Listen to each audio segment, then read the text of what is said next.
La Switch 2 va-t-elle flop? Alors c'est peut-être trop tôt pour le dire, mais on peut toujours se poser cette question. Vous n'êtes pas sans savoir que la console a été présentée la semaine dernière avec une flopée de jeux, que ce soit des portages ou bien des exclusivités. Et je ne pouvais pas me permettre de ne rien dire sans faire une petite vidéo pour donner mon avis. Salut à toutes et à tous, bienvenue dans cette vidéo. Aujourd'hui, on va parler français.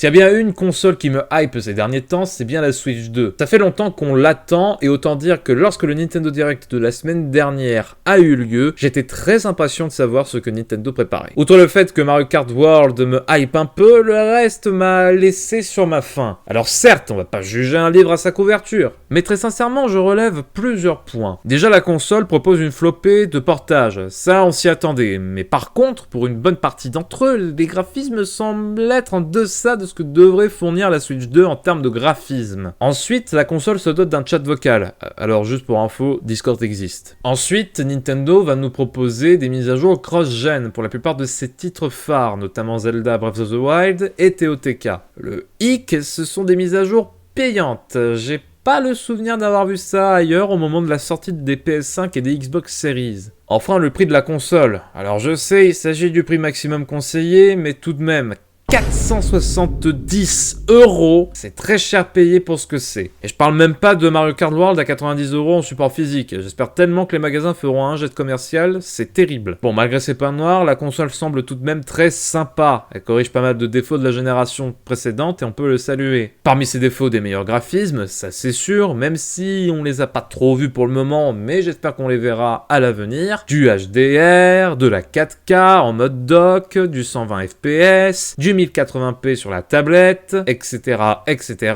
Désormais, les Joy-Con sont accrochés avec un petit aimant qui est disponible sur la fente d'accrochage. Il existe un mode de souris pour les deux Joy-Con, oui, c'est pas une vanne, un mode souris, regardez un jeu, bah voilà, c'est le mode souris. Il est possible de transférer les données de la Switch 1 vers la Switch 2. On va retrouver le même procédé du téléchargement DS, mais cette fois-ci porté sur Switch 2. Il y aura la possibilité de partager les cartes virtuelles, c'est-à-dire en fait vos jeux en dématérialisé avec n'importe qui que vous voulez. Nintendo proposera un petit jeu pour découvrir un petit peu plus la console, mais bon, honnêtement, est-ce que j'en aurais besoin? Non, je suis pas né de la dernière pluie. Et bon, même si on n'a toujours pas eu le Mario 3D qu'on attendait depuis si longtemps, on a au moins un nouveau Donkey Kong. Bon, il m'a l'air d'être très sympa, mais bon, pour l'instant, je ne pense pas la prendre Day One. Il est cher, le catalogue ne m'intéresse pas pour le moment, excepté Mario Kart, et j'attends de voir les nouveaux titres proposés. Alors pour moi, il y a deux possibilités par rapport à la Switch 2. Soit Nintendo va laisser le prix élevé Day One et ne va rien faire, ce qui risque évidemment de freiner certains utilisateurs.